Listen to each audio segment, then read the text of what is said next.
So as Robert said, I am primarily a studio artist. My primary language is drawing, whether it's on paper or in VR or AR. And I do work at this strange intersection of new media, activism, and fine art. And in this picture you see me drawing, this is a new series, I'm not actually going to get into it, but oddly enough, it's strangely appropriate to today because it deals with, I really interpret the body as a site of struggle and resistance, an ongoing site of struggle and resistance. And that's the territory I really love to occupy, this sort of unknown and irresolvable territory. And so when Kyle was talking about the in-between space, it really resonated for me because that's my favorite space to be in. And to me, it's sort of conceptually really resonant with the medium of AR itself. But I'm just going to talk really briefly about public access and the subversive potential of this medium. And I do all of my work in augmented reality is generated in VR. I work in a very Byzantine way. I do all my drawings are either originate on paper or in 360. I draw in 360, I develop my own brush strokes because I was really frustrated with the presets that exist in most drawing apps.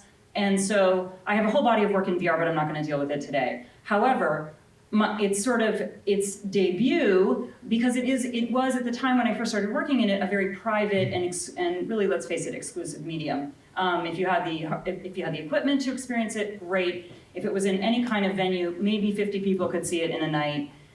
It really just was not widely available, and access to art is absolutely essential to me. So I had this opportunity very early on in early 2018 to show the VR drawings as works of public art on billboards on the Sunset Strip through the Innovation Foundation.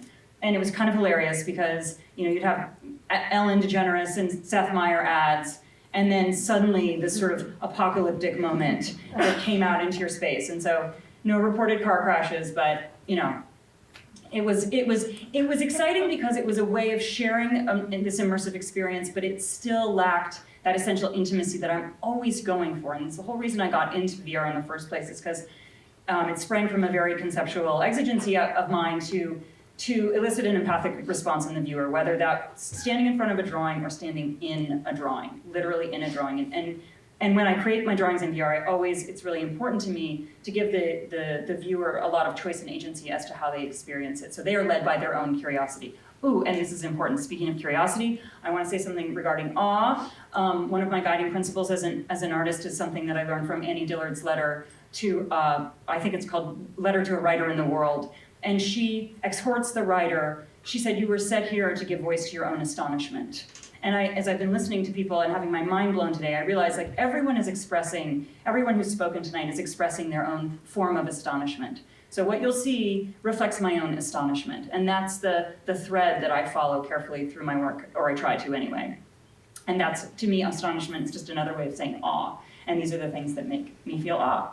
So while we had this great public art experience, I really felt frustrated by it, and I went to my tech team because I am not a coder, I am not a brilliant scientist, I am an artist, first and foremost. And we talked about developing an AR app, a public AR art app that would allow people to place my VR drawings translated into AR in 360, to scale them and place them, locate them anywhere they wanted, anywhere in the world. And it was going to be a kind of, and was, and is, an ongoing collaborative experience with an unknown and unseen audience. And that was really exciting. So I was able to share in the initial iteration of the app, I showed my VR drawings. I offered my VR drawings to anyone, anywhere. We also had a 360 tour of my studio because I wanted to both sort of demystify what an artist studio, the experience of being in an artist studio feels like, and also to draw that very clear connection between the analog and the digital, that it's this unholy marriage between this ancient form of mark making and the most futuristic. And I also had a hologram, there was a volumetric capture of me discussing the conceptual underpinnings of the work, which mercifully I have taken out of the app. Nobody really needs to see it. Anyway, very crude mesh, I don't want to talk about it. So, this is just an example, it's very loud. Very, very loud. This is going through my studio. I would like to pause. Thank you. It was really important to me that everyone who could have access, back to this idea of access, so we developed a teleport within the app for anyone who was in any way immobilized so that they too could move through the space freely just by tapping the screen. And again, at the time and still, phones remain the most sort of democratic and common means of sharing this, everything's changing right now with the cloud, but there are other issues of equity, and we could do a whole other panel about equity and access and the ethics of XR, but we'll save that for another day. So people blew my mind with their imagination. So this is what happens, is when you offer, in tech world you say an asset, but I'm offering artworks, right? When I threw my drawings out to the world and said, here, do what you want with them, the things that people came back with were astonishing, and if you want to see more of them, go to @4thwall on Instagram. So everything from like The Humorist, one of my drawings, on the baggage claim at LAX. My all-time favorite, I never get sick of it. Whoops, sorry. And someone puts it, one of the drawings above, in Qatar, like an unruly student. And then someone else, some other artist, clearly, took the drawing and made it into pure poetry. So that was really inspiring. Whoops, sorry. But this was a game-changing moment for me. My friend Tanya Aganiga is an artist. She does a lot of activist work at the border, and she was playing with the app along the border, and she did this. She pulled the drawing through the border wall. And that, to me, in 1 second, I realized, okay, we've got to now blow this out. We've got to expand this project way beyond that art is and should be borderless. And so I went back to my team and I said, okay, it's everybody, there's been all this, and this is not a sexy word in the art world, but I'm going to say it right now. There's been a lot of joy, okay, with this other process. Everybody's been having so much fun creating context, creating content for the work, which was thrilling and exciting and remains that way. But I thought we should do more with it. And I said, what else can we do? And they said, well, we could use geolocation, which is an inexact science. But we can use, basically the world, the globe is your canvas, unless it's China, and that's also a different panel. So, nothing against China, we just had an experience recently. So, this prompted the birth of Coordinates, which Robert talked about, and this was originally envisioned as just an ongoing, sprawling public art exhibition, which really asked no permission from any institution. And what I wanted to do was invite other artists who were working really rigorously and thematically to choose a place anywhere in the world where their work would have added resonance. So if you could take your work outside of any white walls, if you could put your work anywhere in the world, where would you put it? Where would it have the most resonance? And people chose the most extraordinary places, which I will show you, which then led to a series of other exhibitions. Selfishly, yes. Did I put my own work up through Coordinates? I did. And Robert referenced this earlier. I put a painting of mine called Hurt Colors over the site of the Vegas Massacre, the 2017 Vegas Massacre, because I felt in our ridiculous news cycle, we've been encouraged to forget many things. And this is not something I thought we should forget. So I put it there as a reminder. And then I did a whole series on the effect of trauma and sexual assault on the body, called SURDS, and it actually, for the mathematicians in the audience, you really should read Aftermath by Susan Bryson. She's a brilliant feminist philosopher, and she talks about how the framework of philosophical math actually helped her process a very visceral and embodied trauma she survived. So anyway, I put that piece in front of the Supreme Court the day that Dr. Ford gave her testimony, and I use the word unprotected because the ERA remains unratified even today, and it certainly won't be anytime soon, I don't think. So, but some of the other artists, they're all playing. We were able to, this is a mixture, this is a mishmash of Coordinates images and also images from Defining Line along the LA River. But again, a lot of people have never heard the Tongva spoken. Well, we are on Tongva land. And the Tongva River, the Tongva and their presence at the river was very important to our city's history. And so we, along with my collaborator, Deborah Scacco, who co-curated this exhibition with me, we were able to interview Tongva elders and put their language and their word in their interviews up in right above the LA River. Anyway, I could get into where all these other things are happening, but we don't have time. I was invited to participate in the Desert X Biennial, and this, to me, I just finished reading Hyperobjects by Timothy Morton. I don't know if has anyone read that book? Yeah, okay, so you understand why this would appeal. And I chose two sites. I wanted to bookend the desert in a call and response. One at the wind farm, and I don't have time to get into why, and the Salton Sea, which remains an incredibly compelling site. I'll just show you what and it was an opportunity to scale up. It was an opportunity to be monumental and to take up space and do no environmental harm, another huge advantage of this medium.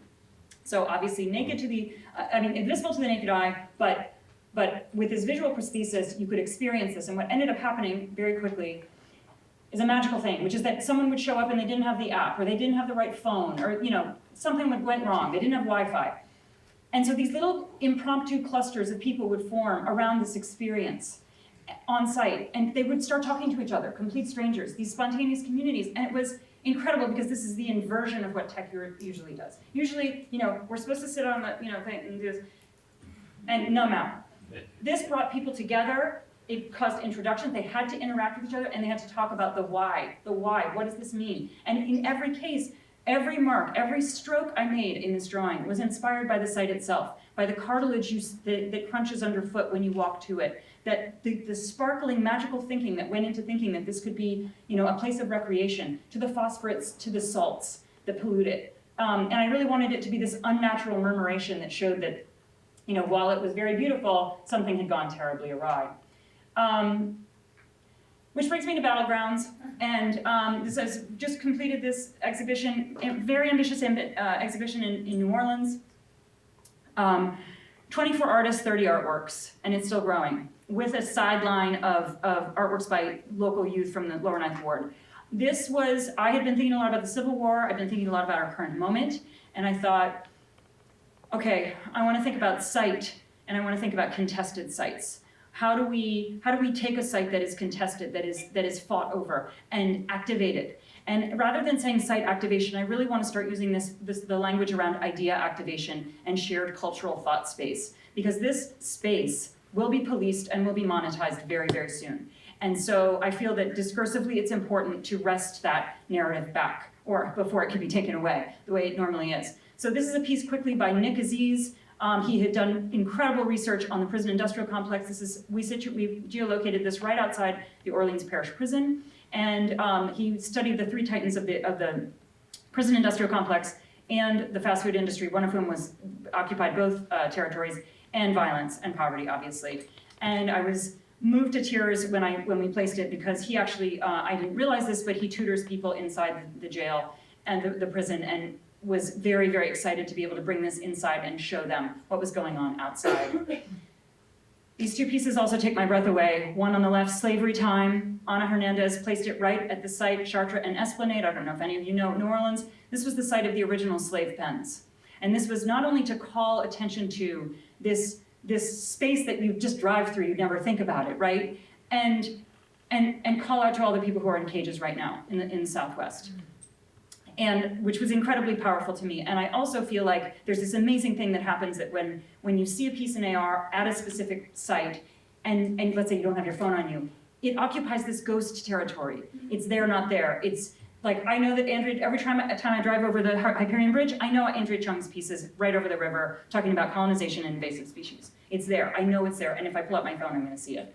The one on the right is the one that actually made me burst into tears when I first saw it. This is over the Superdome, it's Dawn to Doe. Acid Frog, I could go on and on about Acid Frog, but he's a harbinger of climate change. And to me, and he's an irreverent character, he's also sort of looks like he's being burned chemically, and he's of course the antidote to Pepe the Frog, the odious white supremacist symbol of frog. But here he is, and he's pulling chemtrails from his ass. Okay, he's a hilarious character. But to me, he gets at the title Search and Rescue gets at the impotence we all felt during Hurricane Katrina when we watched it from afar, or in their case up close. And it made me, yeah, okay, yeah. Whoop, two more. Just take a look at these, I won't get into them. I'm gonna close with this piece, this is Chandra McCormick. This is a piece called the Holy Family Spiritual Church. It's over an empty lot in the Lower Ninth Ward. At the time, there were all these churches that served as communal spiritual centers for the community. They didn't have access to healthcare. They didn't have access to all these things. These churches were vilified because all of the reverends in the leadership were female. And they were vilified as voodoo churches, black magic churches, and they weren't. They were spiritual centers. I'm just gonna end with a quote from Susan Sontag. It's my favorite quote. She says, compassion, okay, I'm gonna butcher it because I don't have it in front of me, but she basically says, compassion is an unstable emotion. Unless it's translated into action, it withers. And so I would just encourage everybody to translate all of their astonishment into action so that it doesn't wither. And if you want to learn more, whoa, there it is. You can see my notes right there. Hold on. Oh, screw it. Let's just get out. Anyway, you can follow me on nancybakercahill.com or fourthwelllife.org.